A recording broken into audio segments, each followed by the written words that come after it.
জুলাই বিপ্লবের পর থেকেই সমন্বয়ক পরিচয়ে চাঁদাবাজি সহ বিভিন্ন অপরাধে জড়িতদের আটক হতে দেখা গেছে। বাংলাদেশের বিভিন্ন জেলা উপজেলা থেকে পুলিশ ও স্থানীয়দের তৎপরতায় তাদের আটকের পর সমন্বয়কদের বিরুদ্ধে আলোচনা সমালোচনা হয়েছে।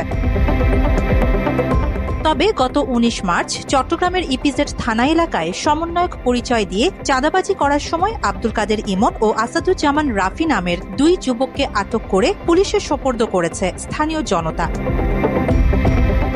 তবে ২৫ ফেব্রুয়ারি জাতীয় নাগরিক কমিটির ভেরিফাইড ফেসবুক পেজে ঘোষিত প্রতিনিধি তালিকায় আসাদুজ্জামান রাফির নাম ১ নম্বরে এবং ৩২ নম্বরে রয়েছে আব্দুল কাদের ইমনের নাম।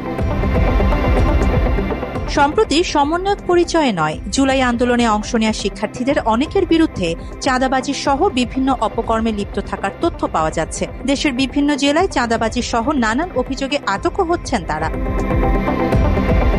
পিরোজপুরে বৈষম্য বিরোধী ছাত্র আন্দোলনের সমন্বয়ক মুসাব্বির মাহমুদ সানিকে গতকাল চাঁদাবাজির অভিযোগে গ্রেপ্তার করা হয়েছে। জানা যায়, নির্মাণাধীন মডেল মসজিদে চাঁদাবাজি ও ভাঙচুরের ঘটনায় তাকে গ্রেপ্তার করেছে পুলিশ। পিরোজপুর সদর থানার মামলা সূত্রে জানা যায়, শুক্রবার দুপুরে সানির নেতৃত্বে ২০ থেকে ২৫ জনের একটি দল ঘটনাস্থলে চাঁদার দাবিতে কর্মচারীদের থাকার ঘরে ভাঙচুর চালায়। সে সময় হামলাকারীরা সেখানে নির্মাণ কাজের জন্য বানানো কার্যালয় থেকে ৫ লাখ টাকা ছিনতাই করে এবং অফিসে ভাঙচুর করে। পুলিশের পক্ষ থেকে সানিকে গ্রেপ্তারের বিষয়টি নিশ্চিত করা হয়েছে। সানি সহ আরো লোকজন গতকালকে ভাঙচুর করছে এবং চাঁদা চাইছে এবং নাকি শুধু চাঁদা টাকাও নিয়েছে।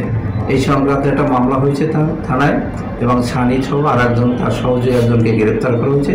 মাত্র ৩০% টাকায় জমির মালিক হয়ে নতুন বাংলাদেশের গড়ে তোলার স্বপ্ন দেখা বাংলা বসতি। এছাড়াও গত শনিবার বিকেলে সিলেটে জাতীয় নাগরিক পার্টির ইফতার মাহফিলে হট্টগোল ও মারামারির ঘটনা ঘটে। ওই ঘটনায় মাহবুবুর রহমান শান্ত নামের সিলেটের একটি বেসরকারি বিশ্ববিদ্যালয়ের শিক্ষার্থী আহত হন। রাতে সিলেটের শাহপরান থানায় শান্ত বাদী হয়ে মামলা দায়ের করেন। ওই মামলায় বৈষম্য বিরোধী আন্দোলন সিলেট জেলার আহ্বায়ক আক্তার হোসেনকে গ্রেপ্তার করা হয়। এছাড়াও ৯ মার্চ দুপুরে নারায়ণগঞ্জে খানপুর ৩০০ শয্যা বিশিষ্ট হাসপাতালে অভিযান চালিয়ে বৈষম্য বিরোধী ছাত্র আন্দোলনের জেলা কমিটির এক সমন্বয়ক সহ ২ জনকে আটক করেছে যৌথ বাহিনী। সে সময় তাদের তল্লাশি করলে মাদকদ্রব্য ইয়াবা পাওয়া যায়।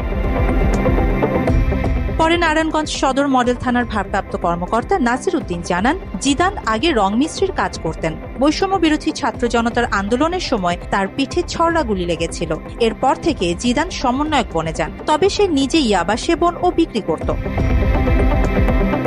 জুলাই বিপ্লবে নেতৃত্ব দেওয়া সমন্বয়কদের বাইরেও আগস্ট পরবর্তী সময়ে অনেকে বিশেষ সুবিধা নিতে সমন্বয়ক পরিচয় দিচ্ছেন। প্রথম দিকে সমন্বয়ক পরিচয় দিয়ে নানান অপকর্ম করলেও সম্প্রতি সমন্বয়কদের বিরুদ্ধে চাঁদাবাজি, ছিনতাই, মাদক ব্যবসা সহ বিভিন্ন অভিযোগ পাওয়া যাচ্ছে।